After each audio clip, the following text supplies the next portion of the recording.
அன்பின் வடிவங்களே, ஆத்மஸ்வரூபங்களே, திருமணம் என்னாலே மனமும் பொருந்தி தெய்வ மனத்தை ஒவ்வொருத்தரும் ஒவ்வொரு ஜீவாத்மாவும் உணரக்கூடிய அந்த அற்புத நாளா இருக்கும்போது, இதுவோ நடந்த இந்த வைபவமோ உற்சவமோ இது தெய்வ திருமணம்.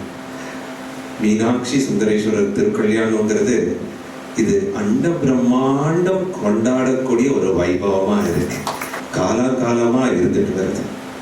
தைத்திரிய உபநிஷத்துல வரக்கூடிய இந்த வாக்கியம் என்ன உணர்த்துதுன்னா, எதோவை இமனி பூதானி ஜெயத்தே ஏரி ஜதானி ஜீவந்தி அப்படின்னா, எல்லா பிறப்புக்கும் 84 லட்சம் ஜீவராசிகள் இந்த பூலோகத்துல வாழ்றது. இத கடந்து பல லோகங்கள் உள்ளன, அண்ட பிரம்மாண்டம். எல்லா ஜீவாத்மாக்களுக்கும் எல்லா ஜீவராசிகளுக்கும் மூலம் பராசிவா பராசக்தி தான், அந்த பரபிரம்மம் தான்.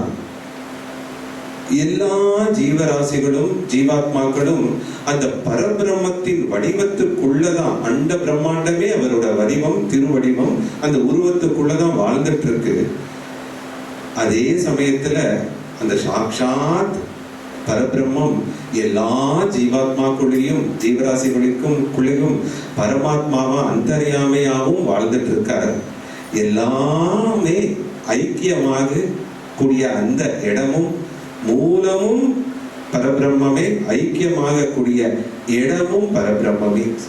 இந்த 4 விஷயத்தை ஒவ்வொரு ஜீவாத்மாவும், குறிப்பா மனுஷேன மாதவ ரூபேன, ஒவ்வொரு மனித வடிவத்துக்கு தான் மோட்சத்துக்கு தகுதி இருக்கு.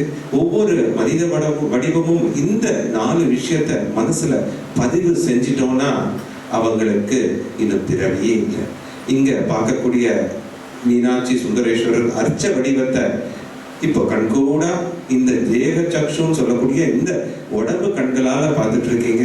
அதே ஒவ்வொருத்தருக்கும் ஞான சக்ஷு திறந்து அது அந்த நெற்றிக்கண் திறந்ததுக்கு அப்புறம் அளப்பரியா அன்புல, நிபந்தனையற்ற கருணையில எல்லா இடத்திலையும் அந்த சிவசக்தியை பார்க்கக்கூடிய மீனாட்சி சுந்தரேஸ்வரர் அந்த உணர்வை பார்க்கக்கூடிய ஒவ்வொரு வடிவத்திலையும் அவர் தான் இருக்கார்.